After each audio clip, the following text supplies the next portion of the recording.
ko Bruce Melody yari kwibamo iranahitinga ari gusa Bruce Melody ikosa ariko ndabona urakaye birakubabaje cyane ibyo bintu akora ntabwo Mr Z kuva twakora ikiganiro hose ndabona yarakaye byagaragaye i Burundi biriya bintu ni ntabwo ari byo akwiriye gukubitwa icyuhagi ntabwo ari byo Mr Z agahita avuga ati nanyumva niba utazananyumva ntabwo ari byo fatanya n'abandi n'u Rwanda rumeze neza gutya nuko hari ubufatanye bwa buri wese bwa guverinoma ndetse n'umuturage n'abanyarwanda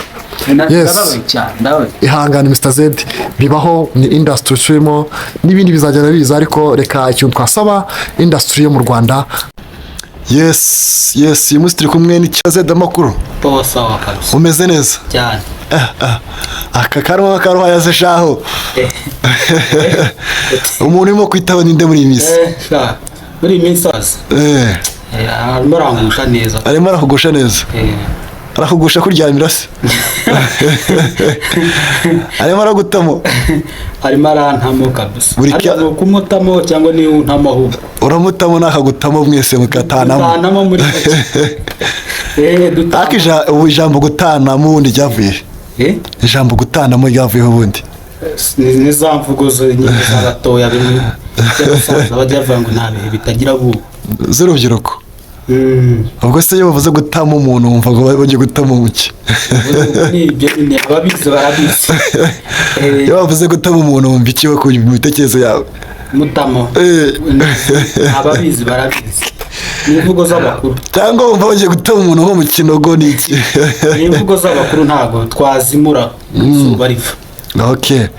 Yes, bakunzi ba ZTV Show Rwanda turabashuhuje mu Rwanda muri Afrika y'Iburasirazuba bwa Afrika uburengerazuba bwa Afrika ndetse no ku mugabane w'Uburayi Europe Aziya ndetse na Amerika turabashuhuje aho muri hose mu bihugu byose biri ku isi turabaramukije turabakunda cyane niduhema kubashimira urukundo mutwereka umunsi ku munsi aho twereka urukundo badukora share bakora subscribe ni inkunga ikomeye kuri twebwe turabashimiye rero ikaze kuri ZTV Show Rwanda tugiye kubana Mr Z nkuko mwabyumvishe Mr Z tangira usoza abantu abantu kabisa turabasuhuje cyane abantu kabisa abo bari hose abari hanze abantu muri Canada uruziko badukurikirana cyane sure imibare twereka ko ari abantu ba gatatu habanza abanyarwanda kugira abarundi kugira muri Canada kugira muri Amerika Oh wow that is good abantu muri Canada rwose we love you abantu bari Vancouver abantu bari Montreal abantu bita Quebec abantu bita Ottawa cyangwa oraba muri za ndimi zabo abantu bari Toronto narahabaye abantu bari Toronto kabisa barabashoje ndabasuhuza buri wese yicaye no mu diaspora Mr Z icyamamare sha Z uriteguye se kuri uyu munsi tugiye gukorana ikiganiro ku zimwe mu nkuru zimaze iminsi traininga ku mbuga nkoranyambaga ndetse no muri iyi mihanda ya Kigali imihanda ya Kigali kurimo kuyibona Z imihanda ya Kigali irasa neza nubwo akazuba kagira gutya dufite akavura gake ariko yani ibihe tutategeka nyine bwezagwirigisha ariko imihanda ya Kigali irasa neza nk'ibisanzwe abawucamo n'inkuru ziri mu mihanda ya Kigali se ngo bimeze bite bimeze neza Kigali irashyushye mbe inkuru nyinshi cyane irashyushye za trending ahantu hose cyane kabisa yes uyu munsi tugiye kuganira ku nkuru imaze iminsi icicikana nyeka ni inkuru y'umuhanzi bamwita Tiger B cyangwa se mwite The Ben yise Tiger B kwera ibigango ubona ko ari umusore n'umusore wamaze ubundi bararize karaha n'umusore wakoze iboko wakoze agatuza ubona ko yuzuye kabisa bamwita Tiger B cyangwa se The Ben cyangwa se Mugisha Benjamin ni umusore wari umaze iminsi arimo gutegura igitaramo i Burundi igitaramo cyateguwe mbere y'uko agerayo ariko aza no kugira igihe nkemereye y'iminsi 3 y'uko igitaramo kiba mbere y'uko iyo minsi 3 igitaramo kiba Ben yagiye n'umufasha wiwe cyane ko umufasha wiwe yaramubwiye ko amufana cyane ashaka kuzabana nawe muri icyo gitaramo umugabo yarayimwemera ambwira ati karibu tware wahanani mufasha wanjye mwiza nkunda uzaze tubane muri cya gitaramo so The Ben na management yiwe irimo bita Alex Muyoboke. Alex Muyoboke uramuzi? Ndamuzi. Yes, harimo uwo bita niba nibuka neza Rwema ni umushoramari uteguye ibitaramo. Harimo n'umunyamakuru tuzi mu rubuga rw'imikino nabonye David Bayingana. Ni bamwe mu bantu bagize management y'umuhanzi The Ben cyangwa Tiger B. Nk'uko byavuzwe cyagiye mu gutegurwa, cyari igitaramo kitegerejwe n'abantu benshi, abanyarwanda ndetse n'abarundi. Icyo gitaramo bumva ikinyarwanda muri rusange. Yes, abantu bumva ikinyarwanda muri rusange ndetse n'aba diaspora. Anyway, niyo bavuga English, uriya mutipe akoresha indimi nyinshi. So mu gutegura icyo gitaramo haje kuvuga inkuru zo gushaka kugisubika cyangwa se kugihagarika. Bivugwa ko uwo bita Coach Gaël uri ufite management z'uwo bita Bruce Melody mu maboko yiwe, ubwo ni management za Bruce Melody, yahoze ari umanaginga Ben. So muri kiriya gitaramo bateguraga ntabwo Gaël yarabyishimiye. No, bavuga ko wenda bavuga ko The Ben cyangwa Tiger B na Coach Gaël bafitanye amabanga ubwabo, kuko ntango this time twamenya ngo ninde muntu hagati ya Coach Gaël ndetse na Mugisha Benjamin ufite ikibazo kundi. So hagasohotse amakuru avuga ko abategura igitaramo cyo muri Now n'abarundi, iyo societe bayita Now, ngo barimo guhabwa amafaranga kugira ngo bahagarike igitaramo cya Ben Ibuja cyangwa se Bujumbura, ahantu bakunda kuryoshya bya Tsari kabisa. Tuzanabasura no mu minsi iri imbere. That is good. Zed, izo nkuru zo mbere ko twinjira ku bindi bintu byagiye biba nyuma yaho, hari n'abavuga ko boherejweyo nko gukora intelligence cyangwa se gukora investigation, kureba ibihabera. Bagiye bihita ngo sinzi ngo bagiye kureba ibyo abandi batabonye, ngo abandi ngo bitagenda neza, ngo bagiye kureba bitagenda neza muri icyo gitaramo. Kunda kuvuga ngo ni ijisho rireberera abantu aho batari abahari. Uwo nta wundi bamwita fata ku mavuta cyangwa se harya ngo ni ingagi mu murwa. Ibyo ngo kumva avuga ko yita ngo ni ingagi ngo ni ingagi nkuru mu murwa. So ngo na abantu bagiye boherejwe ingeri nyinshi cyane z'abanyamakuru kujya gukora investigation cyangwa se kujya kureba uburyo gitaramo kirimo cyategurwa, cyane ko icyo gitaramo kirimo gutegurwa habayeho ijoro ry'ubusabane ryo kwakira Tiger B cyangwa se The Ben. Wabonye abahanzi benshi bo muri Buja bari bahari. Hariho bita Sat B, uramuzi, afite indirimbo na unahoze aririmba Sekra aza kujya muri gospel, na wundi ni Ngabo Medal cyangwa se ku izina rya Medi. Hariyo bita Fazo, uramuzi. Hari abahanzi benshi batandukanye. So ni ukuvuga ngo habaye ijoro ry'ubusabane, Ben ajyana ibihe byiza n'abarundi, barishimirana cyane. Ariko si ibyo dushaka gusubiraho. Uyu munsi muko igitaramo mbere yuko kijya kuba, habaye izo saga zo kuvuga ngo hatanzwe amafaranga kugira ngo icyo gitaramo gihagarikwe ngo ku mpamvu z'uwahoze ari byahoze ari management ya The Ben, ariko uyu munsi akaba ari management iyobora umusore bita Itahe Wacu Bruce cyangwa se Munyakazi cyangwa se mwite Bruce Melody. Iyo Munyakazi se? Ni Munyakazi niko yagise. Ariko arakora bimunye banadakora. Arakora Bruce Melody. Ubona atari urugero rwiza ku rubyiruko se? Ariko hari turadusaga twavutsemo. Turaza kutugeraho. So uvuga iki kumva ko umuhanzi nyarwanda yagiye ishyari n'abahanzi bo mu Rwanda, ikindi bagashaka no kugira ngo bubike imbehe ye, ko twavuga ko ari indyo ye, ni imbehe baba yubitse nahakura amaramuko amafaranga. Ese ni ukeneye kubaho wenyine? Tubizi, ukumva noneho barimo kugambana muri yo kugira ngo ntubuse mbivuge nguki bamubuze nyine kuzamuka cyangwa se gukorera amafaranga. Icyo kintu kivuga iki? Icyo kintu kwanza biranababaje cyane, biranababaje, kandi bari abantu bagizemo uruhare mu kugira ngo igitaramo cya The Ben gipfe bavuye hano, bagakwiriye kubibaza. Ariko ndibaza ko inzego za leta nazo zirabizi cyane kuturusha hari ibyo zizi kuturusha. Ntabwo ibintu nka biriya by'amafuti byose byabaye byo gushaka guhagarikisha igitaramo cy'abandi ukagira ngo we wahoze ubyita ngo ni imbehe, gusubika imbehe. buri wese akeneye kubaho. ari abahagarariye inyungu za Bruce Melody, harimo iza The Ben, ko nibaza ko The Ben na Bruce Melody hari ikintu bapfa, sinzi ubwo iyo ujye kubabaza ahubwo ko ari inshuti. Ibyo ni ibyo reka twe, kuko amakuru nifitiye nikurira ku bitangazamakuru bya hato na hato cyangwa se n'amakuru nifitiye nanjye ubwanjye nuko nzi ko igihe cya covid nimba uwo bita Tiger B cyangwa se The Ben, covid yamusanze mu gihugu, nimba ubyibuka neza yabaga muri hoteli ya Onomo. When Bruce yavaga i Kanombe nk'uko ari hatuye akagenda abizi ko byari guma mu rugo ariko bigoye, agasanga uwo bita Tiger B cyangwa se The Ben muri Onomo Hotel, bakajyana ibyishimo, bakajyana ibihe byiza, bagafata agapiyano bagacuranga ndetse n'akagitari bagakora mu media, bakaganira bakaririmba, umwe akabwira undi kakunda indirimbo z'undi, n'undi akamubwira ati nkunda indirimbo zawe, nkunda ibyo ukora.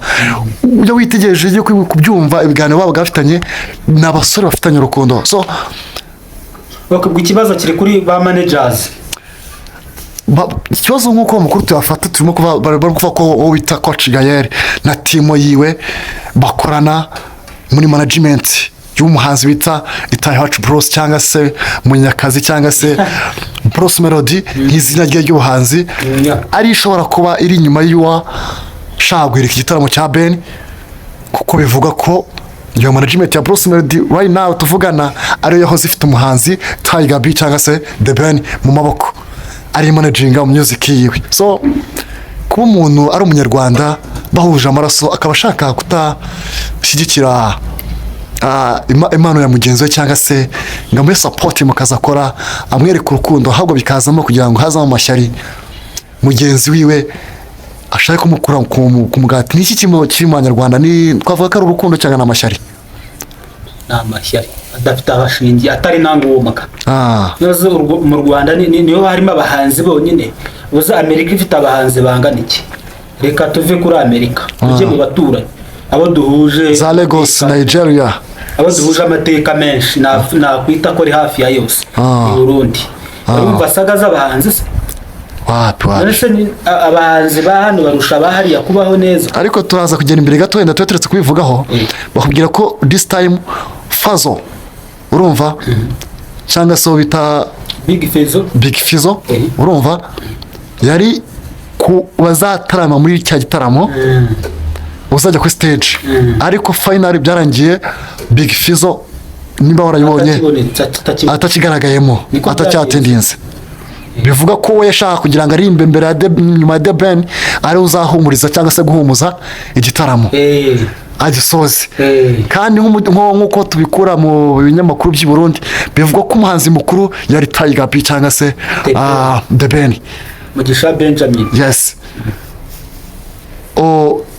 Vuga ngo ni impande ziri hano, ni ibibazo biri ahantu habiri biri kuri, bivuga ko hari uwashatse guhagarika igitaramo cya Mugisha Benjamin cyangwa se Tiger B cyangwa se Ben, hakaba n'undi noneho wamugirisha ariko yishyuwe amafaranga ngo 50 akankoza kuririmba muri icyo gitaramo, aro bita Big Fizzo.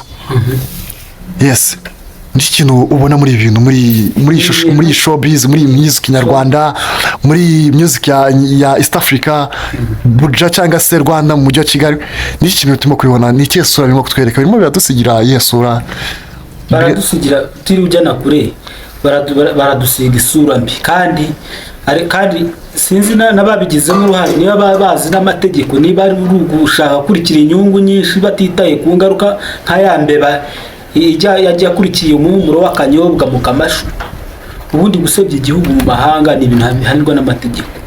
Sinzi icyo kintu niba banyiri kubikora babizi. Ariko niyo si ngombwa yuko wanabimenya, nuko kwica umuntu ntago kumenya ko bihanirwa n'amategeko, ntago bigusaba kuba warize amategeko ko bihanirwa, ntago bigusaba kuba warize menshi, ntibigusaba kubuza ingingo z'amategeko, ni ibintu byikora. Bagize bakajya kwica igitaramo, abo ngabo bakwiriye kubibazwa kuko bangije isura y'igihugu. Ejo cyangwa ejo bundi hazagira abandi bahanzi bifuza gukora igitaramo mu bihugu duturanye cyangwa wenda no hirya yabyo bakurikiza ya imaje mbi bakoreye i Burundi, usange birapfuye ntabwo bikunze. Urumva rero abantu bagize uruhare mu kwica igitaramo kugira ngo kijye kugenda neza cyangwa uko byagenze kose, abo ngabo ibyo byose inzego za leta ziranabizi cyane. Hari ukuntu bizagenda, ntabwo bizarangirira aho ngaho gutyo gusa, ntabwo batwicira isura y'u Rwanda kuri rwa rwego ngaho ngo bibye telefone, ngaho ngo muyoboke ngo hari uyakubise urushyi, ibintu nk'ibyo ngibyo numva twacyuye isura mbi. N'igitangaza amakuru nabyutse mbona atrendinga ku munsi w'ejo, ariko right now tuvugana bivuga ko yafunguye. Wowe bita Nishimwe Dieudonné, niwe muyobozi wa sosiyete nawe yari yateguye igitaramo cya Ben tariki 7 nimba nibuka neza. Oya, Ishimwe Dieudonné ukuntu niwe muyobozi wa now sosiyete itegura ibitaramo Ibuja. Yari mwitoragije hariya Preskid yitwa Ishimwe Dieudonné nawe nibazina. Okay, yes. Uwo mutipe bivuga ko ejo bundi ku itariki 7 arimo kuza i Kigali, aho bivuga ko yaraje gushimira management ya Ben cyangwa se Mugisha Benjamin cyangwa se Tiger B. Management ya Ben baye ni mu Rwanda, Muyoboke se umuzi Alex Muyoboke. Uriya mupapa respect kuri musaza, amaze igihe cyinshi, ni legend, imyaka irenga 20 muri muzika nyarwanda. Uriya musaza respect to you, ku musaza Muyoboke. Musaza abantu ukora akazi gakomeye muri industry nyarwanda, muri muzika nyarwanda, uruwa agaciro kabisukwe kuba kuvuga ngo nkuko bivugwa Ishimwe Dieudonné cyangwa se umuyobozi wa societe now yafunzwe ku itariki 7 ubwo yari ari mu nzira azi Rwanda mu mujyi wa Kigali, aho bivugwa ko avuga ko aje gushimira management ya The Ben ndetse n'abantu bamufashe gutegura igitaramo b'Abanyarwanda, harimo ba DJ Brian, harimo ba David Bayingana, harimo nyeka n'abanitangazamakuru ryo mu Rwanda Igihe, harimo bitaba Emmy bakorera Igihe, nabo babonye bacita Magic, baba umuhanzi bita Baburamuzi w'undi w'inzobe karakana ka mu Budage. Yes, hari itangaza mu makuru nini bigari cyane. Bivugwa rero ko yafashwe arimo kuza mu Rwanda, atarahagera afatwa na polisi y'u Burundi. Yafashwe na polisi? Yes, bamushinja ko yaratorotse yanze gutanga umusoro w'amafaranga yakoreye mu bitaramo bibiri bya Ben yakoreye Ibuja.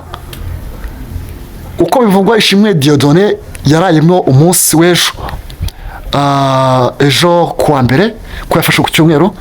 Ejo kuwa mbere nimugoroba, mu masaha y'umugoroba, nibwo itangazo ryasohotse ko umuyobozi wa sosiyete nawo Ishimwe Dieudonné yarekuwe ndetse yakomeje urugendo rarimo aza i Rwanda. Urumva ko hari ibintu birimo kugenda bikurikirana cya gitaramo cya Ben nyuma yuko kibaye. Bigomba gukurikirana nyuma cya gitaramo cya Ben, yuko wenda hari abashatse kugihirika, hari abakirwanyije, yuko hari abamufitiye amashyari. Bivuga ko muhungu Tiger B cyangwa se Mugisha Benjamin cyangwa se The Ben yibwe telefone mu gihe yari mu gitaramo arimo gutaramira abarundi, bayikuriye kuri hoteli yabagamo Ibuja. Bivugwa ko noneho inshuti ya hafi ya Ben, nimba arabonye ifoto yacicikanye ku mbuga nkoranyambaga, ariyo yagize ute yacomokoye telefone. Urumva urabazi wahigiye wahereye ufite flopinga neza, ntuhagarike video ko nzabikura, ariko urimo urabaza ibibazo birebire kubisubiza kuko nanira kubisobanura byose. Urumva wowe ugiye gusobanura ku kintu kigikurikira, ugiye gusobanura ku ifungwa ry'uwo muntu ukuntu yaje mu gihugu kandi usobanura naniyo. Ngiye icyo ndi gusesengure ni kungaruka mu gusebya igihugu. Okay. Nyuma y'ibi byose birimo kuvuga rero tutagiye kwikubaramo gusubiramo n'iki nicyo kintu urimo kubivuga wawe none we gice bivugaho tutitaye ku byabaye byo kwigwa telefone by'ukuntu uwo mutipe ufite Ben yafunzwe ndetse ari bari muri RIB. Nicyo kintu bivuga ibyo bintu byose wenda twaciyemo muri make. Ibyo bintu kwanza tutiriwe tujyana kure birababaje cyane biriya, kugira ngo abantu ibibundi showbiz hano mu Rwanda byifata nk'ibintu biraho biki amasinde ngaha amashyamba, ibyo bita amashyamba bivuye mu gihugu mu Rwanda bigiye bikoreye no hanze. Biriya byose biriya bintu ntabwo bizarekera aho ngaho. kuko basebeje igihugu cyane, baragisebeje kugira ko ibintu nka biriya ukora ibintu ngaho kwiba fone kugira gute ngaho ngo banze kwishyura umusoro, ibintu nk'ibyo biriya byose bikubiye mu kwanditsa isura yacu y'igihugu, kandi urabona ko u Rwanda ari igihugu cyangwa gifite izina ryiza hanze. Abantu nk'abariya rero ntabwo bakwitwaza showbiz ngo dukorere amafuti nk'ariya. Ubu Banyarwanda ubu tugiye guhinduka abajura, ko abarundi baratugaye, biriya ntabwo ari ibintu. Wari wumva amasinde muri showbiz y'u Burundi, wari wayumvayo? Ni ibintu rero bidakwiriye guhagararira aho ngaho. Bya byose leta nayo ibirimo, ntabwo byarekera aho ngaho gusa, kandi twizere ko bitazanongera. Twaba duhereza siye imaji abandaguraho cyangwa abahanzi bazamuka. Ni iki kintu this time nkatwe tujya tuvuga ko nitwe dutuma bishima ubwabo, ko nitwe bafana babo. Twe nk'abafana icyo twakwifuza kubona muri industry nyarwanda, turashaka kubona abahanzi bameze bate, turashaka kubona abahanzi bafite urukundo rumeze rute, abahanzi bumvikana bakorana, uko bakoranye nibwo umusaruro waboneka. Uko niba urugero niba ndi umuhanzi nawe ukaba undi, tubaye inshuti n'abafana bakabimenya, waje ugira igitaramo abafana banjye bakajya iwabo, urumva nta mafaranga yiyongereye, nanjye nakigira abafana bawe bakazi iwanjye, urumva ni iyindi nyungu.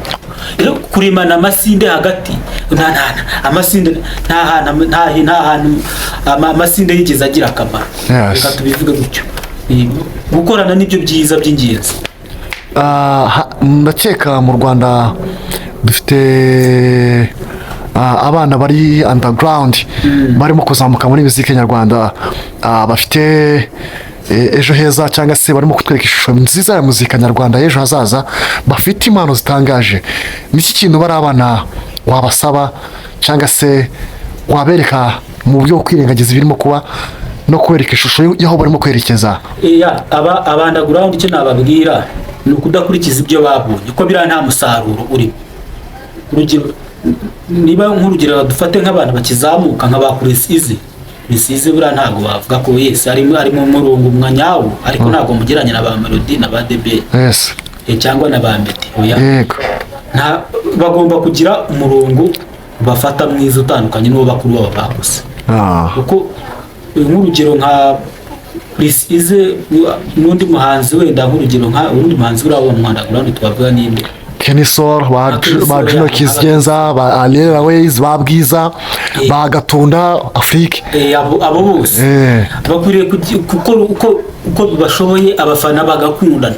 Uko niba Kurisize akoze igitaramo, Ways namwereke support, amwereke urukundo. Juno Kizigenza amwereke urukundo, amwereke support, amube hafi, ndetse bibaye na ngombwa yamufasha kugitegura. Ibyo nibyo dukeneye muri industry nyarwanda. Ibyo dukeneye nayo mafaranga abana niki yanaza menshi kuruta uko kurimana amasinde. Ngo urugero umuhanzi X agiranye n'umuntu, nanze kuvuga izina kugira ngo batagira cyangwa umuhanzi X ataza kugirana ikibazo n'umuhanzi Y. Ibyo byo kurimana ibintu by'amashyamba ntabwo ari byo, nta musaruro byaduha. Kandi bari abagize uruhare mu kwica igitaramo, ibyo byose ntabwo bizabagwa neza. Niba harimo abatari mu maboko atari ayabo se, bari mu maboko ya leta, urumva ari ibintu se nibyo bifuza kubona. Uyu munsi hari mbere yuko tuyogora kuri Bruce, mbabare tugiye kwibana kuri Bruce hari umwana bita Yampano, umwana arimbye ngo ndirimbe ivuga ngo dore nta nshuti nta muvandimwe wo kwizera, dore si yamye gutya, wowe utunze ubutindo urwango rwo mu mutima. Iyo ndirimbo yarahitinze, ariko nawe ndumva ngiye kuzaba umuhanzi. Mba mbizirikana uwo mwana ageze gutya asohoye indirimbo ntari buze kwibuka izina neza, amaze kwisohora indirimbo igakundwa, asaba ko support, ijambo yakoresheje ngo mukuru wanjye Big Brother Bruce Melody wamenyemera tugakora remix y'indirimbo, waba ukoze ikintu gikomeye ku izina ryanjye, ndabigusabye. Itangazamakuru ryaranditse mu Rwanda bategereza ko Bruce Melody ikintu abivugaho, ariko avuga ko nta mwanya arabona tuko yanze kumukoresha.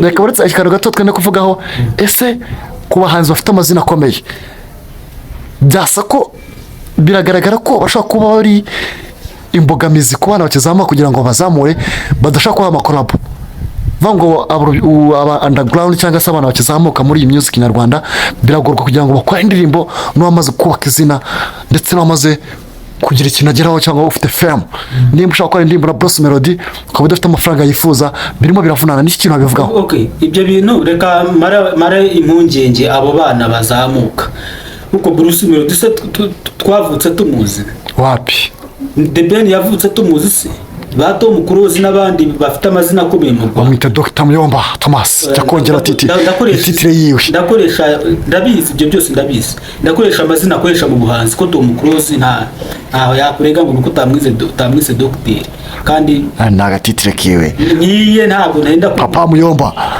ndayumva ariko ndakoresha iby'ubuhanzi ko akenshi turi mu buhanzi icyo namara impungenge abo bana bazamuka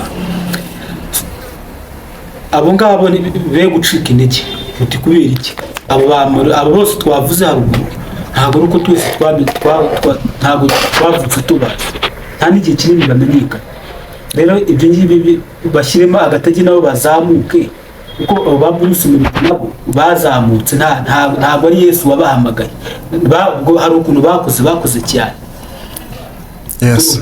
Niba barakoze cyane nabo nibakore cyane nicyo bivuze nakwima korabo ntiwumve ko ishyano ryacitse umurizo nawe kora cyane uzazamuka kuba umuhanzi runaka ukomeye yakwima korabo umutoya ntabwo byakamuciye intege ahubwo byakamumotivatinga byakamuteye akabaraga agakora cyane sibyo agakora cyane niba abo bahanzi bafite amazina akomeye badashaka yes birumva rega ni muri kamere muntu reka kamere muntu iyo yumva hari icyo yarushije abandi arigangarika ibyo ntabwo niko kiremwa muntu giteye sibyo ntabwo ariko giteye ariko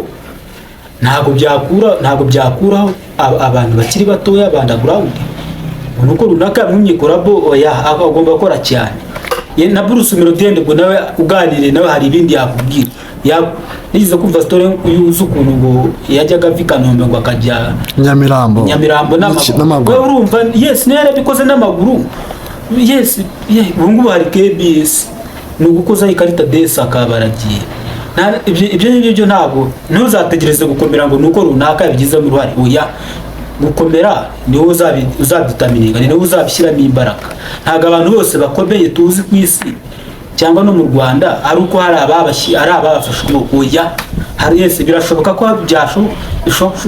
ko wazamukira ku izina yenda ry'umuntu ukomeye wawe mufitanye isano ry'amaraso cyangwa ubushuti ariko hari n'abakomera babihiruhikiwe nabo rero bagendere muri uwo mucyo.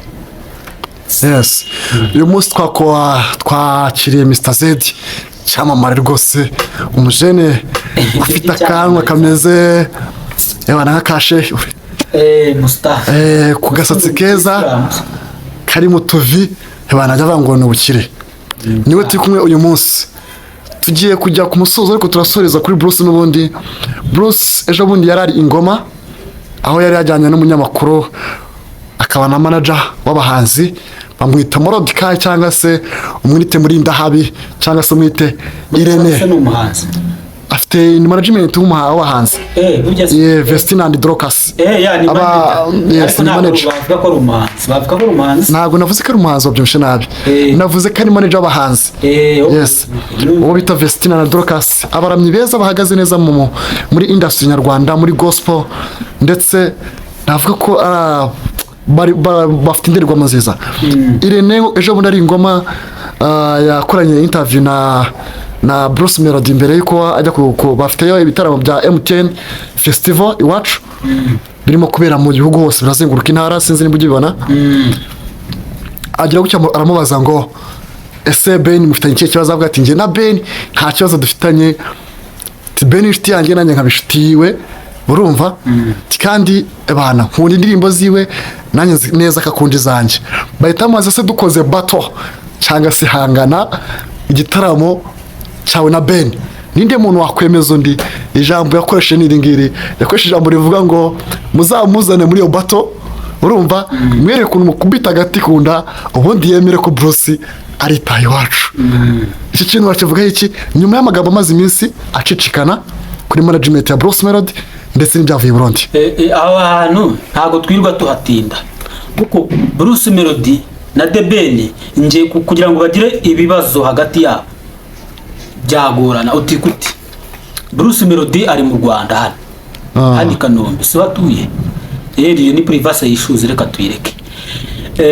The Ben atuye muri Amerika.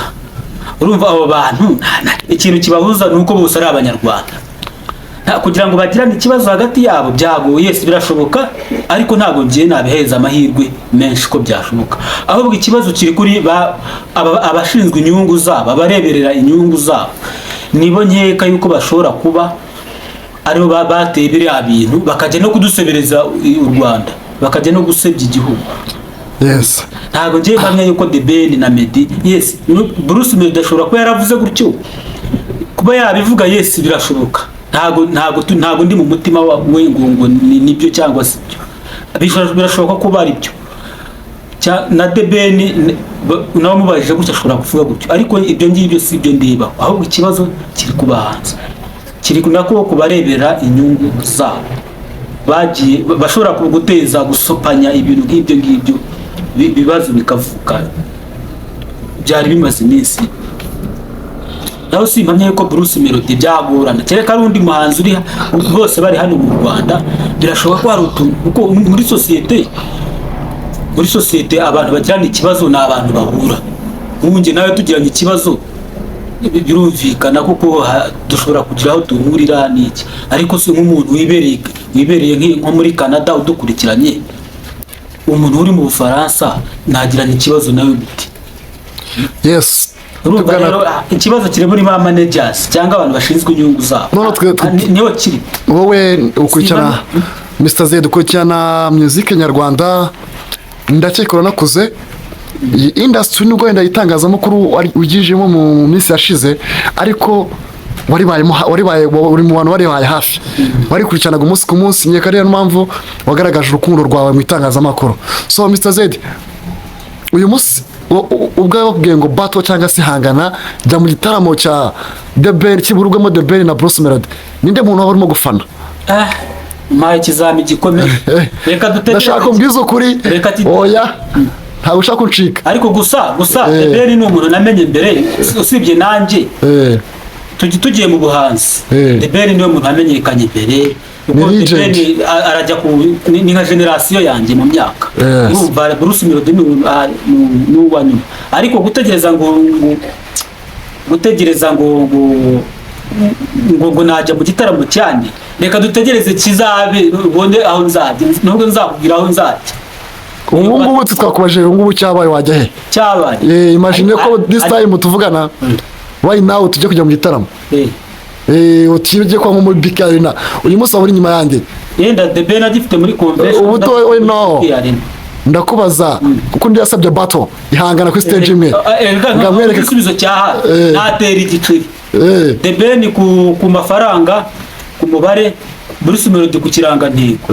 Ubwo cyajya hejuru niho najya. Ubwo nyine nawe uri 12 na ndi 12. Ubundi arega bundi akazi k'itangazamakuru buriya bimwe byafata mu kuva utangu yagiye gutyo ubarwa mu mafuti nkayo ngayo. Ubundi umunyamakuru agomba kuba netiri, urumva kutagira aho abogamiye. Ni nk'umubyeyi uri mu bana, abana iyo bagirana ikibazo umubyeyi agomba kureba ukuri atagiye kureba.